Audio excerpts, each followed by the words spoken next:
مسیح میں آپ سب کی سلامتی ہو۔ دوستو، آج آپ کے لیے میں ایک زبردست اور ایک دلچسپ ٹاپک لے کے آیا ہوں۔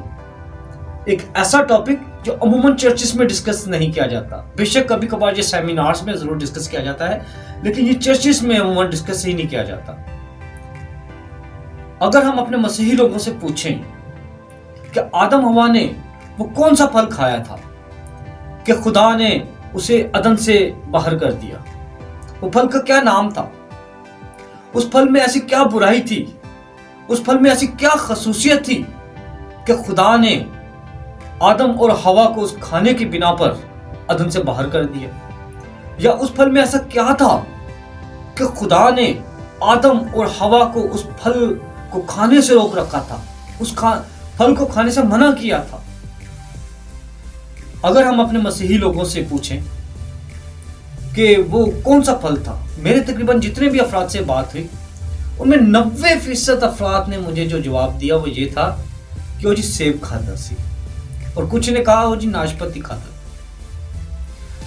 عزیزو، نہ تو وہ سیب تھا اور نہ ہی وہ ناشپتی تھا اور نہ ہی وہ گندم کا دانہ تھا، پھر وہ ایسا کون سا پھل تھا کہ جس کو کھانے کی وجہ سے خدا نے آدم اور حوا کو عدن سے باہر نکال دیا؟ ایک اور سوال ذہن میں جنم لیتا ہے، کیا خدا کو پتہ نہیں تھا کہ آدم اور حوا یہ پھل کھا سکتے ہیں؟ خداوند کو جب یہ پتہ تھا یہ کھا سکتے ہیں، وہ پھل لگانے کی ہی کیا ضرورت تھی؟ اس درخت کو لگانے کی کیا ضرورت تھی؟ نہ خدا وہ پھل لگاتا، نہ وہ درخت لگاتا، اور نہ آدم اور حوا وہ پھل کھاتے، نہ عدن سے باہر جاتے۔ اگر ہم بائبل کا مطالعہ کریں، خدا نے 6 دن میں پوری کائنات کو تخلیق کیا اور 7ویں دن جو کام کر رہا تھا اسے فارغ ہوا۔ خدا نے جتنے دنوں میں بھی زمین و آسمان اور کل کائنات کو تخلیق کیا، لکھا ہے دیکھا اور کہا اچھا ہے۔ جب خدا نے سب چیزوں کو اچھا پیدا کیا، سب چیزوں کو ایک اور ایک پیدا کیا، پھر یہ بدی کہاں سے آ گئی؟ پھر یہ گناہ کہاں سے آ گیا؟ بائبل میں لکھا ہے خداوند کی آنکھ بدی کو دیکھ نہیں سکتی۔ تو یہ کیا بدی کا پھل خدا نے بنایا تھا؟ اگر یہ پھل خدا نے نہیں بنایا تو پھر یہ پھل کہاں سے آ گیا؟ یہ پھل کس نے بنایا؟ آج انہی ٹاپک کو ہم ڈسکس کریں گے۔ اگر ہم غور کریں تو بائبل میں 2 طرح کے وہاں پر درختوں کا ذکر ہے، ایک نیک و بد کی پہچان کا پھل اور ایک زندگی کا درخت جسے حیات کا درخت بھی کہا جاتا ہے۔ دوستو، جیسے کہ ہم جسمانی طور پر سیر ہوتے ہیں، جیسے آدم بھی عدن میں جسمانی طور پر سیر ہوتا تھا، آم، سیب، کیلا، اس طرح کے پھل وہ کھاتا تھا، اسی طرح دوستو وہ روحانی طور پر بھی سیر ہوتا تھا۔ عدن میں جیسے جسمانی پھل لگے ہوئے تھے، اسی طرح وہاں پر روحانی پھل بھی لگے ہوئے تھے، جیسے کہ وہاں پر زندگی کے درخت کا ذکر ہمیں ملتا ہے۔ تو زندگی کا درخت کیا تھا؟ پھر اگر یہ سیب اور ناشپتی تھا تو پھر زندگی کا درخت کیا تھا؟ وہ ناشپتی وہ کیا اناناس تھا؟ پائن ایپل تھا؟ وہ کیا پپیتا تھا؟ پھر وہ ایسا کون سا پھل تھا؟ وہ زندگی کا درخت۔ دوستو، میں آپ کو یہی بتانا چاہتا ہوں کہ وہ جو عدن میں جس پھل کو کھانے سے منع کیا تھا وہ ایک جسمانی پھل نہیں تھا، وہ ایک روحانی پھل تھا، وہ ایک نیچر کے پھل تھے۔ زندگی کا درخت یسوع مسیح سے بلانگ کرتا ہے، اور جو دوسرا پھل ہے نیک و بد کی پہچان کا پھل، یہ شیطان سے تعلق رکھتا تھا۔ شیطان جب خداوند کا فرشتہ تھا تو یہ ایک نیکی کا درخت تھا، کیونکہ شیطان خداوند کی ایک دلکش تخلیق تھی، ایک خداوند کا فرشتوں کا آرمی چیف تھا۔ یہ آپ سب لوگ اس بات سے واقف ہیں۔ لوسیفر جو فرشتوں کی فوج کا سربراہ تھا، خداوند نے اس کی نیچر کا بھی ایک وہاں پر پھل لگایا تھا، کیونکہ یہ نیکی کا فرشتہ تھا، اس لیے عدن میں نیکی کا درخت بھی تھا۔ لیکن یہ بدی کہاں سے آ گئی؟ اگر آپ غور کریں، آپ اپنے کمپیوٹر میں ایم ایس آفس کا سافٹ ویئر انسٹال نہیں کرتے، کیا وہ ایم ایس آفس کا کام کرے گا؟ نہیں، بالکل نہیں کرے گا۔ جب وہ MS آفس انسٹال نہیں کریں گے، اس کا وہ کام نہیں کرے گا، تو پھر اسی طرح ہم غور کریں کہ خدا نے گناہ کو نہیں بنایا، بدی کو نہیں بنایا، پھر یہ بدی کہاں سے آ گئی؟ پھر یہ وائرس کہاں سے آ گیا؟ جیسے کہ کمپیوٹر میں بھی کبھی کبھی دیکھیں تو وائرس آ جاتا ہے، تو یہ وائرس کہاں سے آ گیا؟ آج اسی چیز کو ہم ڈسکس کریں گے۔ آپ سب لوگ جانتے ہیں کہ لوسیفر جو بعد میں شیطان بن گیا، یہ خداوند کے ایک دلکش تخلیق تھا، یہ فرشتوں کا آرمی چیف تھا، اس کی فطرت کا بھی ایک درخت وہاں پر موجود تھا، یہ ایک نیکی کا فرشتہ تھا۔ لیکن جب اس نے خود میں گھمنڈ پیدا کیا، اس نے بدی کو تخلیق کیا، بدی کو تخلیق کرنے والا، بدی کا بانی وہ ابلیس ہے، وہ شیطان ہے۔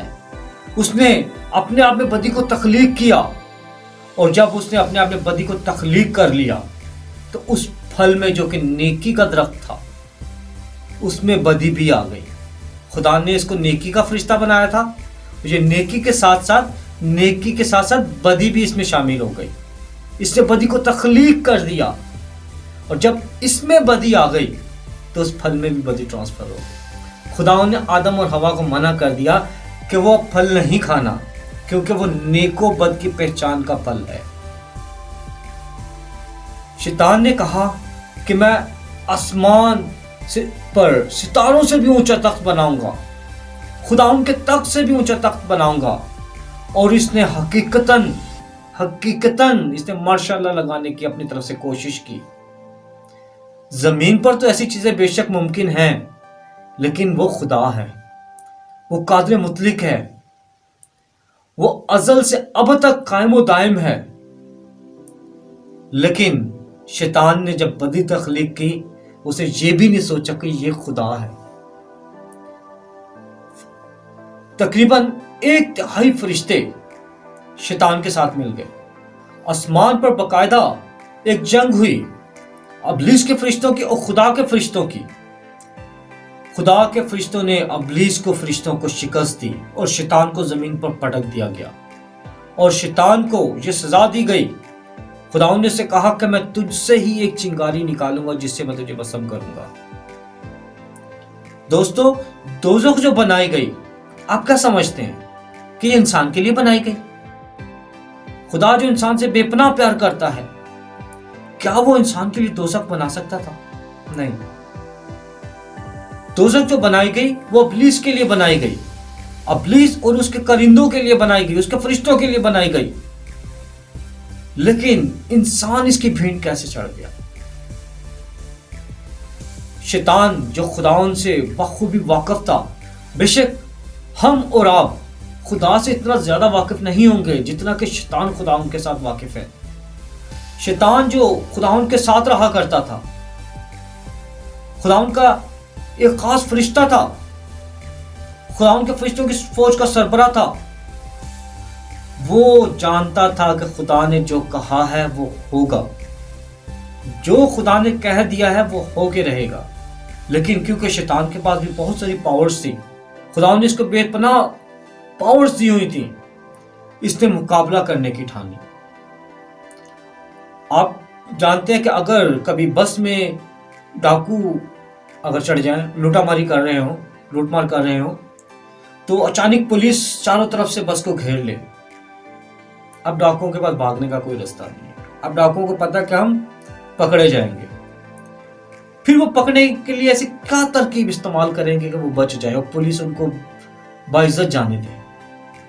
وہ یقیناً سب سے پہلا کام یہی کرتے ہیں کہ کسی بچے کو یا کسی عورت کو وہ فوری طور پر ہاسٹیج بنا لیتے ہیں، اس کی گن پٹی پر، گن پوائنٹ پر اسے لے لیتے ہیں اور مطالبہ کرتے ہیں کہ ہمیں جانے دیا جائے، اگر آپ نہیں جانے دیں گے ہم اس کو اڑا دیں گے، اس کو مار دیں گے۔ تو کبھی کبھار پولیس کو ان کے سامنے ہتھیار ڈالنے پڑ جاتے ہیں۔ وجہ یہ کہ کوئی معصوم انسان کی جان نہ چلی جائے۔ شیطان نے بھی یہی حربہ استعمال کیا اور آدم اور حوا کو وہ دھوکے سے وہ پھل کھلا دیا۔ جب آدم اور حوا نے وہ پھل اپنے اندر اتارا اب اس کے جسم میں چلے گیا وہ پھل، تو جتنی بھی شیطانیت تھی، جتنی شیطانی سوچ تھی، جتنی شیطانی فطرت تھی، انسان بھی اس کا مالک ہو گیا۔ اب ہم اور آپ شیطان کے شریک کار بن گئے، شیطانی سوچ کے مالک بن گئے۔ اب ضروری نہیں ہے کہ شیطان ہمیں آ کے کان میں بتائے جی یہ برا کام کرے، اب انسان خود ایسی گندی سے گندی اور بری سے بری حرکت تخلیق کر سکتا ہے، ایسے برے سے برے کام خود سے وہ کر سکتا ہے کہ جس سے اس کی توقع بھی نہیں کی جا سکتی، کیونکہ اب ہم بھی شیطانی سوچ کے مالک بن گئے ہیں، نیک و بد کی پہچان کے جاننے والے بن گئے ہیں، کیونکہ ہم شیطان کے پارٹنر بن گئے۔ اسی لیے جو سزا شیطان کے لیے سجیسٹ کی گئی، انسان بھی اس کا وارث بن گیا۔ وہ جو پھل تھا اس کا نام بائبل میں باقاعدہ درج ہے، نیک و بد کی پہچان کا پھل، لیکن بات یہ تھی کہ وہ پھل آیا کہاں سے تھا؟ وہ پھل گناہ، شیطان کی فطرت کا پھل تھا وہ، اور شیطان کی کریشن تھی وہ۔ گناہ کا بانی وہ ابلیس ہے، گناہ کا کریٹر، گناہ کو بنانے والا وہ اصل میں ابلیس ہی ہے۔ خدا نے تو یہ ایک اچھا پھل بنایا تھا، نیکی کا پھل، یہ نیکی کا درخت تھا، جو بعد ازاں یہ نیک و بد کی پہچان کا پھل بن گیا، جب شیطان نے اپنے آپ میں بدی تخلیق کر لی۔ اب اس پھل کھانے کی وجہ سے تمام بنی نوع انسان جس میں نبی بھی شامل ہیں، سب نے شیطان کے ساتھ جہنم، جس کو دوزخ بھی کہتے ہیں، دوزخ میں جانا تھا۔ اور پھر خدا نے انسان کو بچانے کے لیے، اس مشکل سے چھڑانے کے لیے اپنے بیٹے کو زمین پر بھیجا۔ اس نے اپنے کلام کو مجسم کیا، اس نے اپنی منہ کی باتوں کو مجسم کیا اور انسانی شکل دے کر زمین پر بھیج دیا، تاکہ وہ ہم سب انسانوں کے لیے اپنی جان دے۔ اس نے ہمارے تمام گناہوں کے لیے صلیب پر اپنی جان دے دی اور عالم رواں میں اتر گیا، اور پھر وہاں تمام نیک روحوں کو اپنے ساتھ آسمان پر لے گیا۔ اس کے لیے ہم خداوند کا شکر ادا کرتے ہیں کہ خداوند نے ہمارے لیے ایک بہترین منصوبہ بنایا اور ہم کو اس بڑی مشکل سے، اس بڑی پریشانی سے چھڑا لیا۔ اگر خداوند یسوع مسیح ہماری یہ صلیب پر اپنی جان نہیں دیتے تو ہم ہمیشہ ہمیشہ ہمیشہ کے لیے آگ اور گندھک کی جھیل میں جلتے رہتے۔ ہم شیطان کے ساتھ ہمیشہ کے لیے عبدالآباد آگ اور گندھک کی جھیل میں پڑے رہتے اور تکلیف میں رہتے۔ خداوند کا شکر ادا کرتے ہیں کہ خداوند نے ہمارے لیے اپنی جان دی اور ہمارے لیے فدیہ دے دیا۔ لیکن دوستو، میں ایک بات کہنا چاہتا ہوں کہ جو لوگ یسوع مسیح کی قربانی کو نہیں مانتے وہ ایسے ہی ہیں۔ میں آپ کو ایک مثال دینا چاہتا ہوں۔ ایک شخص نے کسی شخص سے بہت زیادہ بڑا قرضہ لے لیا، اتنا زیادہ بڑا قرضہ کہ اس کی اوقات سے کہیں زیادہ تھا، اور اس کو عیش و عشرت میں کہیں اڑا دیا۔